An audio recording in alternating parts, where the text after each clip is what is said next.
Hola, buenos días. Vamos a empezar esta serie de sesiones para las que yo he elegido un periodo histórico que es la época actual. No hay mucha unanimidad sobre cuándo podemos hablar de la literatura actual, pero parece que en torno a la década de los 80 se podría poner el límite inicial. En España tenemos un acontecimiento histórico que es el fin de la dictadura y la transición democrática en 1975, y en Europa parece que hay bastante acuerdo en situar este momento en 1989 con la caída del muro de Berlín. Bueno, unos años arriba o abajo, lo que está claro es que a partir de finales de los 70 se produce un cambio en la sociedad, hay una serie de acontecimientos históricos, sociales y políticos que nos permiten en general, y con todo el respeto que merece la historia, pues hablar de una nueva etapa. En esta sesión, que es muy breve, hemos pretendido, pues presentar el contenido que se va a desarrollar en las siguientes sesiones y elegir 3 manifestaciones literarias que en estas circunstancias de confinamiento, perdón si antes nos he deseado ánimos y energía para estos momentos que estamos viviendo, pues me ha parecido interesante compartir con vosotros. Son manifestaciones literarias, alguna clásica y otra de la actualidad, que yo he descubierto en estos días de confinamiento, que son días de literatura, de lectura reposada, de reflexión, y también en estos momentos podemos encontrar el consuelo que no tenemos en el exterior. Muchas gracias por escucharme y empezamos a presentar la materia. Voy a compartir la pantalla para que vosotros podáis seguir mejor los contenidos, aunque en este caso pues son muy breves, ¿de acuerdo? Bueno, pues como os he dicho, esta etapa se llama la literatura española actual. El guión que vamos a seguir para el desarrollo del tema es el siguiente. En la primera sesión vais a oír y ver algunas imágenes y algunas manifestaciones literarias relacionadas con el contexto sociohistórico y cultural. El segundo tema es la poesía en las últimas décadas, desde 1975-76 hasta nuestros días. Esta sesión la he dividido en 2 partes porque es muy extensa. El tema 3 se va a ocupar de la narrativa. En un cuarto lugar hablaremos de las nuevas formas del teatro, para pasar luego a hablar muy brevemente de otras formas y otro género. Actualmente hay muchas manifestaciones que están apareciendo en prensa, artículos, ensayos, que merecen esta calificación de literaria. Y por último, me gustaría hacer un pequeño guión de lo que nosotros conocemos como el comentario de texto, que requiere una estrategia para ir descubriendo las partes del texto y su significado, que siempre será el significado del lector, el último significado. Pues bien, esta sesión, como os he dicho, es de introducción y solo me he remitido a hablar de algunas manifestaciones literarias que he conocido en este último mes y que me parecía muy interesante por la calidad literaria que tiene compartirlas con vosotros. En primer lugar, quiero compartir esta obra de Andrés Trapiello, Mundo es, que ha publicado la editorial Pretexto, que publicó concretamente en 2018. Esta obra para mí ha sido un descubrimiento total. Yo había oído hablar de ella, pero claro, tiene 400 y pico de páginas, una letra pequeña, que siempre esto nos echa para atrás, y ahora he tenido el tiempo suficiente para abordarla y disfrutarla. Es uno de los volúmenes de una serie que recibe el nombre de Salón de Pasos Perdidos y que está formada por 22 volúmenes de una extensión bastante parecida. Se trata de una producción muy extensa que recoge retratos del paisaje, de vidas,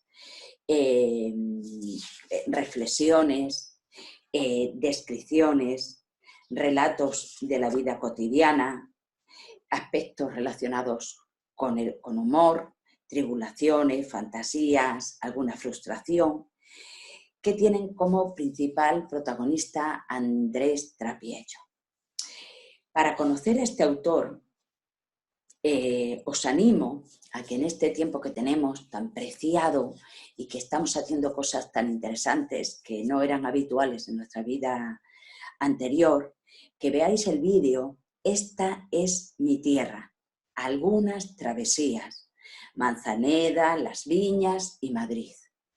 Os va a ayudar a conocer a este autor que tiene una producción muy, muy amplia, que tiene poesía, novela, ensayo, recopilación de artículos en la prensa y este diario salón de los pasos perdidos que no tiene desperdicio. Empezó con El gato encerrado y el último es Diligencias. Este es el penúltimo.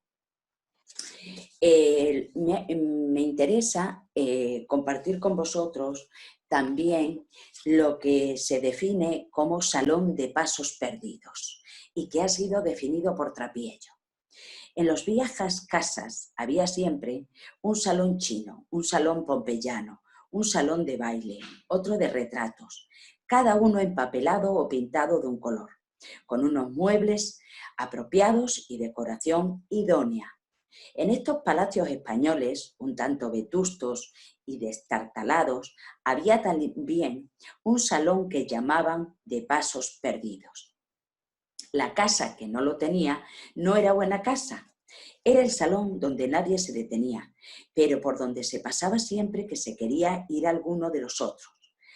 Al autor le gustaría que estos libros llevaran el título general de Salón de Pasos Perdidos. Libros en los que sería absurdo quedarse, pero sin los cuales no podríamos llegar a esos otros lugares donde nos espera el espejismo de que hemos encontrado algo. A ese espejismo lo llamaremos novela y a ese algo lo llamamos vida. Este conjunto de obras, que es realmente un conglomerado, un mosaico exquisito de vida y de literatura, José Carlos Mayner, que es uno de nuestros más afamados críticos, dice: escribir sin que se note. El arte de Trapiello se define como escribir sin que se note. Melancolía y desasosiego en la obra de Trapiello que resume la ovación, que se puede resumir como una ovación muda, que merece una ovación muda para ser más exactos. Se ha definido como una prosa limpia, uno de los mejores, que tiene, bueno, pues una expresión realmente especial. Dice Félix Ovejero de ella: es como un bálsamo de fierabrás. ¿Recordás que este era el bálsamo que llevaba Don Quijote para curar sus heridas después de sus grandes combates? Es como un bálsamo de fierabrás que recompone los fragmentos cuando te han partido por medio del cuerpo, con mucha sutileza antes de que la sangre se hiele. Melancolía, humor, tribulaciones, fantaseos, alguna frustración, arrepentimiento. Lo dicho, la urdimbre de la vida. Unas veces se parece a la nuestra y otras no, pero son vida, son literatura. Es la vida meditada con tensión moral y afán de verdad. Andrés Trapiello es un autor leonés que luego estudió en Valladolid, también vive actualmente en Madrid, pero hace 30 años tomó la decisión de comprar una casita en la Sierra de los Lagares de Cáceres, entre Trujillo y Guadalupe. Y muchos de esos relatos tienen como telón de fondo esta sierra, este paraíso, que él lo llama su Toscana, casi la Toscana extremeña, y son realmente deliciosos. Las descripciones de cómo va pasando el día, la luz, la naturaleza en este escenario idílico que ha elegido Andrés Trapiello para disfrutar y compartir con sus lectores, es realmente un regalo de la literatura que os animo a descubrir y a disfrutar. Este es una caricatura reciente de Andrés Trapiello en el País, en el suplemento cultural del País, Babelia, que os animo también a leer porque tiene verdaderas joyas literarias. Os he elegido también un fragmento de poesía para abrir boca, que yo he vuelto a releer en estos días, pertenece a Campos de Castilla de Antonio Machado, y a mí me ha parecido muy propicio, muy adecuado para los momentos y las emociones que estamos viviendo en estos días. Dice así: sabe esperar, aguarda que la marea fluya. Así en la costa un barco, sin que el partir te inquiete. Todo el que aguarda sabe que la victoria es suya, porque la vida es larga y el arte es un juguete. Y si la vida es corta y no llega la mar a tu galera, aguarda sin partir y siempre espera, que el arte es largo y además no importa. Me ha gustado mucho este poema de Machado, incluido en Campos de Castilla, porque nos habla con la voz de la verdad. Aprender a esperar y a disfrutar de esa espera como la que tenemos nosotros ahora. Y también por poner en segundo lugar la creación, el arte, por encima de la existencia. Y en tercer lugar, no he querido dejar de lado el género teatral, y para ello, en lugar de coger un fragmento teatral actual, pues he preferido recoger la definición que hace uno de nuestros mayores dramaturgos de finales del siglo XX y principios del siglo XXI, Juan Mayorga, relacionado también con Extremadura, sobre qué es para él el teatro. Nos dice así: unas personas se separan de otras para representar ante estas posibilidades de la existencia humana. Es un desdoblamiento asombroso. Da que pensar. En ese separarse y ponerse enfrente para representar la vida, los actores abren un conflicto. A esa escisión conflictiva llamamos teatro. El teatro es el arte de la reunión y la imaginación. Lo único que le es imprescindible es el pacto que el actor ha de establecer con su espectador. Borges expresa el carácter de ese pacto cuando dice que la profesión del actor consiste en fingir que es otro ante una audiencia que finge creerle. Es, en efecto, en el doble fingimiento del actor y el espectador, en ese contrato implícito conforme al que éste se hace cómplice de las mentiras de aquel, donde residen la esencia del hecho teatral, su posibilidad y su fuerza. El corazón del teatro es ese ingenuo acuerdo que se establece entre el cómico y quien lo mira y escucha. durante un rato voy a hacer que soy Edipo. Yo voy a hacer que me lo creo. Entonces a mí me pareció fantástico, algo que nos puede parecer tan normal y tan simple como ir a ver una obra de teatro, toda la complejidad que se produce en nuestra mente, en nuestra imaginación, para disfrutar de esa experiencia, esa magia que tiene el teatro. Y vamos a terminar esta sesión breve con otra presentación, que es la obra de Francisco Javier Irazoqui. 190 espejos, 190 pequeños poemas en prosa, relatos, reflexiones, llamémosle con la libertad que cada uno quiera, que expresan el hibridismo de los géneros literarios. ¿Y eso qué es? Pues que se han roto los moldes por encima de los cauces literarios, que es algo artificial, novela, teatro, poesía. ¿Cuánta poesía puede haber en una novela, en una frase, en un parlamento teatral? Pues los autores siempre arriesgan con nuevas formas literarias. Esta que ha arriesgado, con la que ha arriesgado Irazoqui, son 190 composiciones formadas cada una de ellas con 190 palabras. Una obra de orfebrería, donde recoge pues, reflexiones, descripciones, impresiones de paisajes que él tiene. Alguna recogeré en las sesiones posteriores y aquí vamos a acabar la sesión con la lectura de una de ellas. Paseo por los goces de la vida diaria. Primero, un paisaje. Mi gratitud al azar por haber nacido en una familia humilde. Intuyo que la abundancia desorienta. Y los placeres.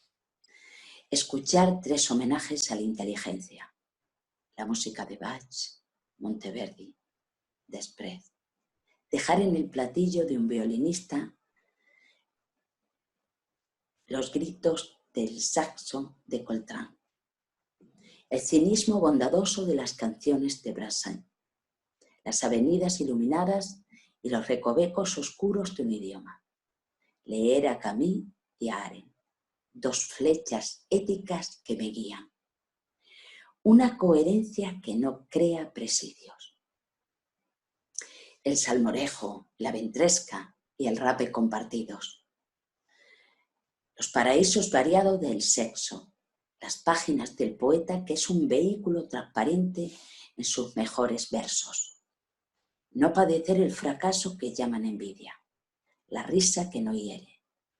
Ni escudilla de mendigo a la que caen notas de música extranjera.